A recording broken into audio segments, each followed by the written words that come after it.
Welcome back to channel Brembayuzen Indonesia.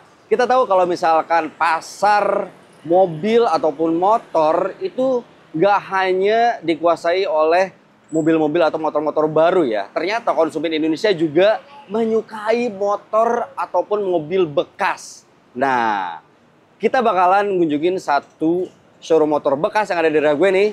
Dan pastinya kita bakalan tanya-tanya motor apa kira-kira yang paling banyak sekali dibeli oleh para konsumen di Indonesia ini. Yuk ikutin gue terus dan jangan lupa juga untuk klik like, subscribe, dan juga share video ini.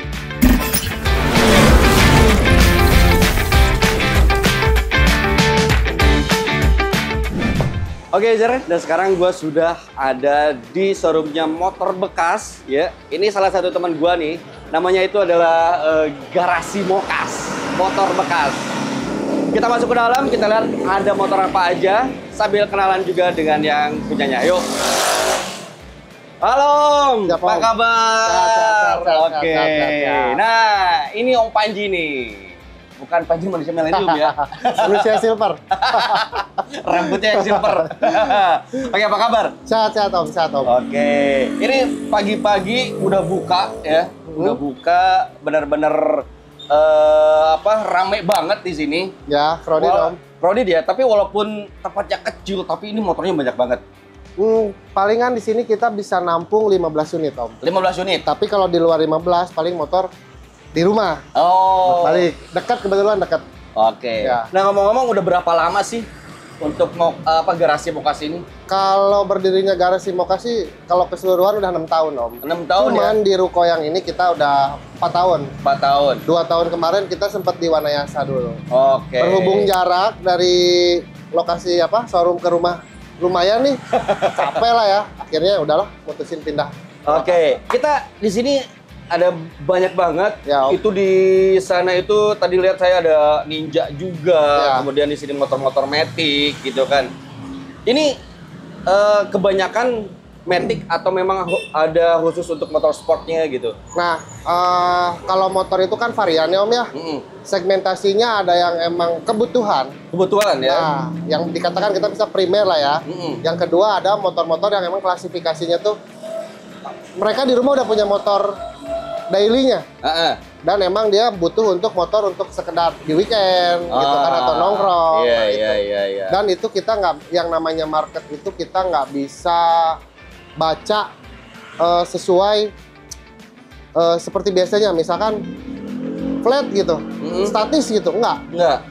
Itu ada musimnya kadang. Ada musimnya. Nah ya, dan kita pelajari juga akhirnya yang mana ada motor-motor khusus yang emang ternyata motor sekunder ini yang misalkan contoh kayak motor sport ya 150 lah ya kelasnya, ataupun Ninja, dalam 1 bulan ataupun dalam beberapa waktu ke depan itu ketebak. Kita bisa tahu nih, kita pilihin dulu nih motor-motor mana yang emang dari bulan ke bulannya tuh motor ini selalu terjual. Ada analisisnya juga ya? Pasti Om, harus Om. Kita juga kan baca market dan kita juga baca, bukan kompetitor ya. Saya nggak pernah menganggap rekan-rekan showroom lain itu kompetitor. Enggak Om.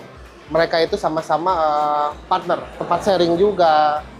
Kita juga bisa baca nih, motor yang nggak pernah mereka makan itu motor apa sih? Yang nggak pernah mereka stok itu motor apa sih?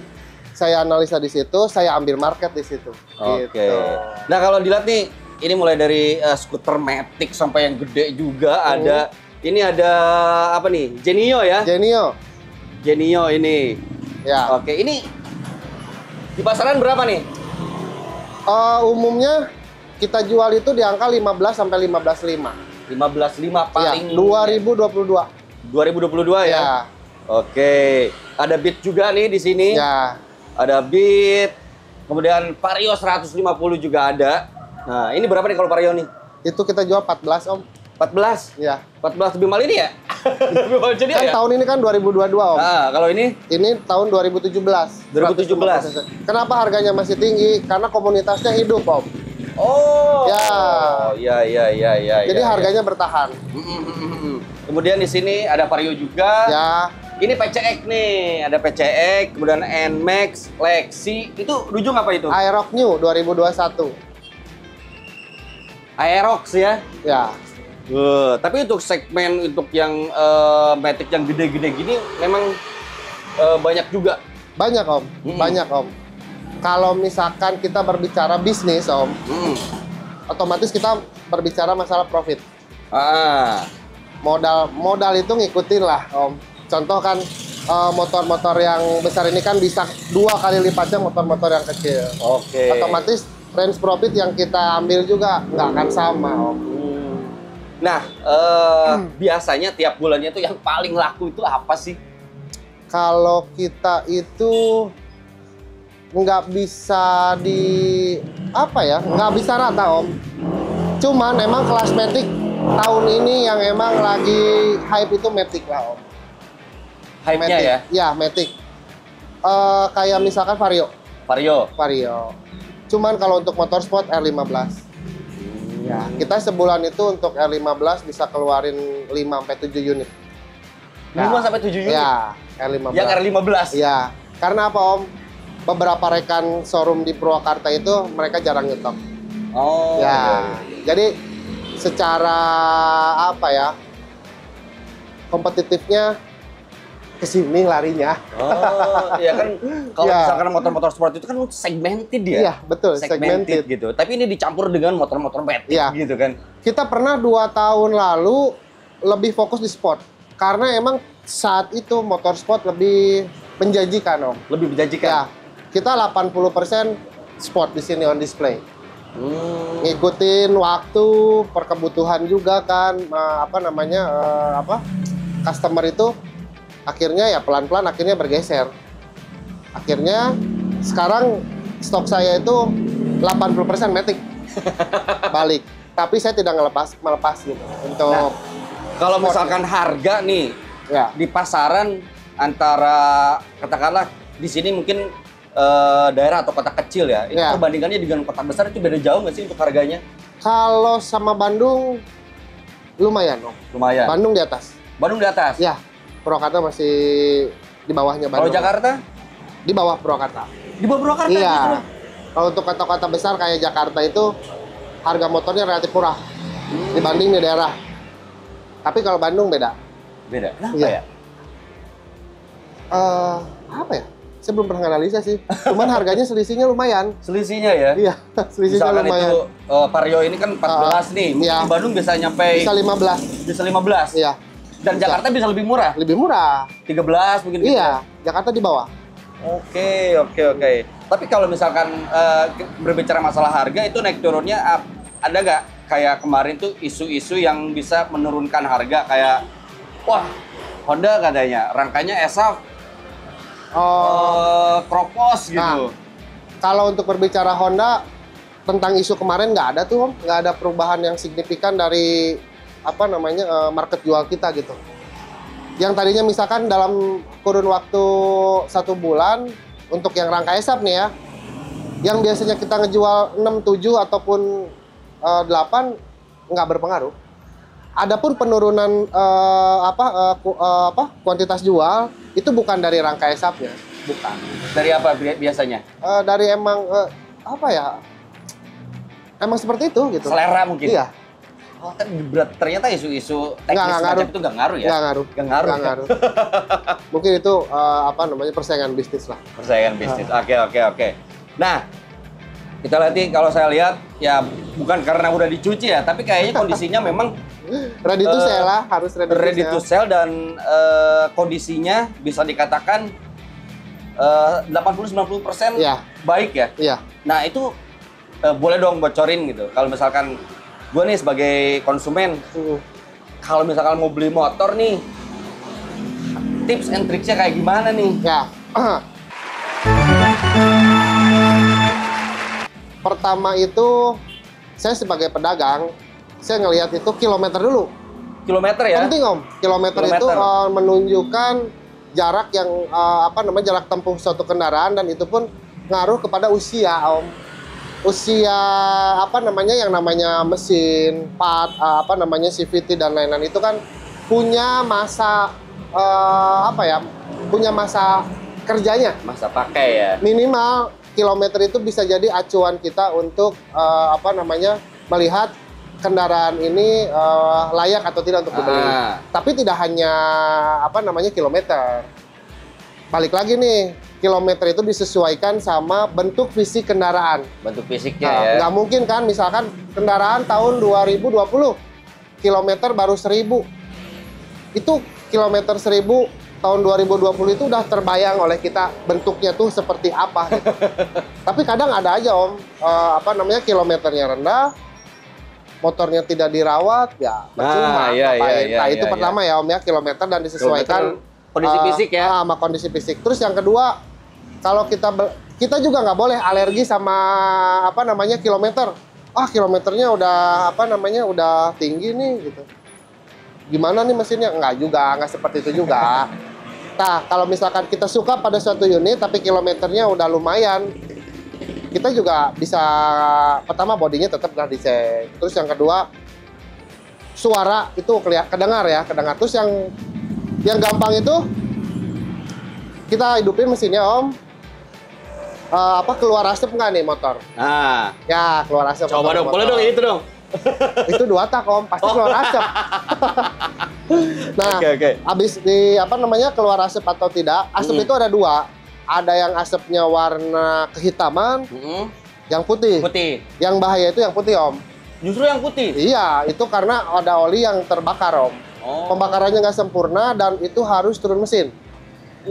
Iya dong. Kalau yang asapnya masih warna kehitaman itu cuman terjadi pembakaran yang sedikit kurang sempurna, bisa jadi businya yang kotor ataupun injeksinya yang kotor juga gitu kan. Nah, itu dari situlah. Terus tinggal kita colok aja ini Om. Ini ya? Ya. Kalau misalkan motornya basah Om, terdapat endapan kayak seperti oli, itu pasti harus turun mesin. Oh gitu ya? Iya. Dari lubang knalpot ya? Terus terkadang kita ngecek kompresi juga. Biasanya kalau motor-motor pada umumnya ketika dihidupin, kita tutup. Kalau kompresinya masih bagus, motor tersebut mati. Karena kompresinya padat. Kalau masih bagus ya? Iya. Kalau misalkan ditutup nih knalpotnya, lama matinya. Itu yang biasa saya alamin, itu biasanya kompresinya udah mulai lemah. Seperti itu. Oke. Ini keren sih. Itu yang paling ujung berapa harganya? Itu 21.500.000. Aerox 21 juta. Ya. Kemudian ada Lexi. Ya, 2019. Kita jual di angka 14. 14? Ya. Oh, bersaing dengan ini ya, Vario? Lumayan Om. Tapi Oke. masih tinggi lah, Vario masih di atas Lexi. Nah, dengan tahun yang sama. Saya transfer sekarang 10 juta. Nih, saya dapat motor apa? 10 juta ya? Palingan dapat ini Beat 2019 tapi pajaknya Om. 10 juta itu gua bakalan dapat Honda Beat ini tahun 2019 tapi pajak off berapa tahun? Pajak off-nya 2 kali. Sebenarnya kita jual normal ini Beat ini di angka 11.300.000 lah. 11.300.000 ya. Ya 11.300.000. 10 juta ada sisa 1.300.000 itu sebenarnya bisa buat 3 kali ya. Betul. 3 kali pajak. Berarti worth it ya? Worth it. Kadang kan kita jual itu nggak semuanya kita hidupin pajak. Misalkan kita belanja dengan keadaan pajak off. Kadang kita nggak langsung diisi juga Om. Kadang gini, customer itu ada yang punya uang segini. Misalkan kita jual ini 11 juta. Pajak hidup. Tapi kadang konsumen itu customer punya uang 10 juta tapi pengen Beat 2019.